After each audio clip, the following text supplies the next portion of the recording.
I think most women want to stand out in jewelry. It draws people to you. They're like, wow, this woman's funky and relaxed and cool, and I want to get to know her. My name is Allison Dayton, and I created Allison Dayton Jewelry Designs.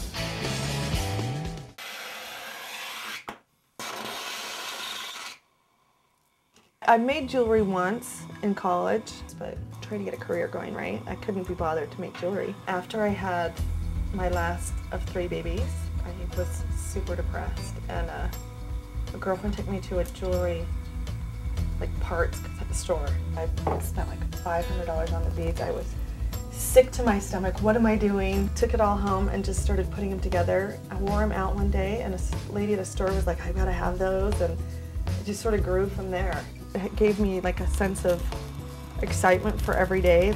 People have always asked me about my jewelry since I was a little kid. They used to call me Wonder Woman because I used to wear big bracelets when I was little. I've always been known as the girl with the jewelry. And I thought, why not take what I love and my business sense and go for it? I'm Carol Phillips, and I'm the owner of Whimsy. Whimsy is one of the very first boutiques Allison ever sold to. I've actually sold pieces of hers off my body when I've been in places because, you know, they're such statement pieces. I don't do shrinking violet. I don't do hide in the corner. And I don't think most women want that, truly. And if you want to wrap this around your wrist, you can just wrap it around. Oh, fun! It makes me feel sassy. It is sassy. I love that idea of like, oh, here she comes. This lady's going to tackle the world today. It's made for that kind of woman. I'm coming to your house to get dressed when I go out. Love of my home and family took me out of the office and set me into a studio in my house. That's where I'm the happiest.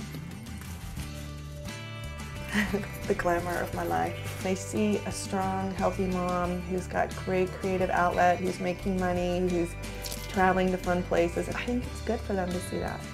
It's one of the biggest thrills is when I see somebody with my stuff on. Oh, that looks great. I personally like her real simplistic sense of a style because it's really elevated, but it is still very classic. I don't like anything that looks like somebody pressed it out of a factory. I love the look of the handmade art. And then you kind of wonder about the people.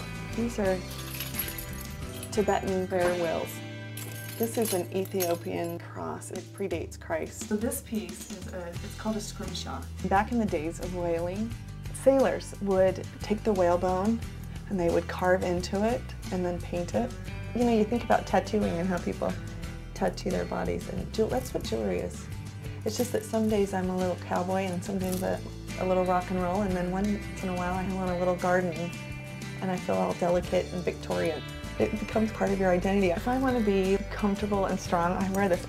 There's just something about an enduring flower. My husband brings me flowers, but they die too fast. And these, they're beautiful forever.